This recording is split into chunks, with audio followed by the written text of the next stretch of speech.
النادي الاهلي هو رقم واحد محليا، عربيا، افريقيا. ساعات بيقع، عادي، اي فرقه في الدنيا بتقع.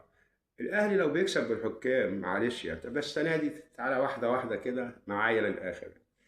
السنه دي زي النادي الاهلي اول تعادل ليه مع مودرن سبورت، هو الحكم ما كسبش النادي الاهلي ليه؟ حد يقول لي؟ ولا دي وحشه؟ جه بعد كده النادي الاهلي خسر من بيراميدز، الله فين الحكام؟ طب المفروض بقى الاهلي ما يخسرش من بيراميدز، لازم يكسبوا النادي الاهلي، مش كده ولا ايه؟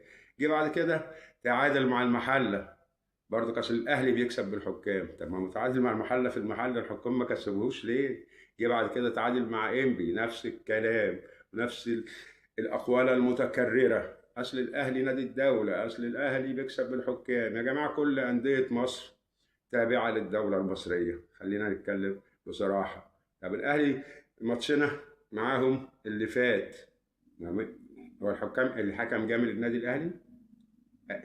عمل حاجه للنادي الاهلي؟ عمل حاجه ضد نادي الزمالك؟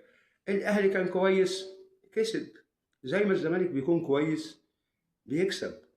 لكن انت عايز تلغي تاريخ بطولات ونجوم كبيره جدا ورؤساء انديه ومجالس ادارات من 1907 لغايه وقتنا هذا 2025 بكلمه، عشان انت بليد ان الاهلي بيكسب الحكام، عشان انت مش عارف تكسب، اصل الاهلي بيكسب بالحكام، عشان انت مش عارف تاخد بطولات، اصل الاهلي بيكسب بالحكام.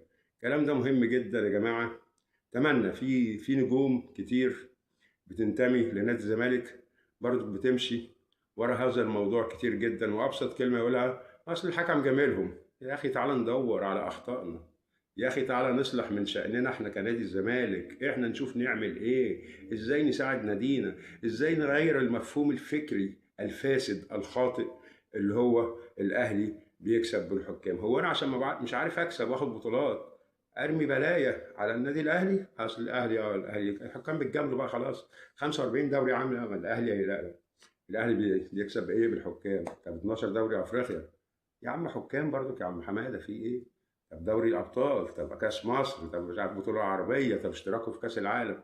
انا بقول الكلام ده والله عشان انا بحب نادي الزمالك جدا واحترم النادي الاهلي طبعا جدا.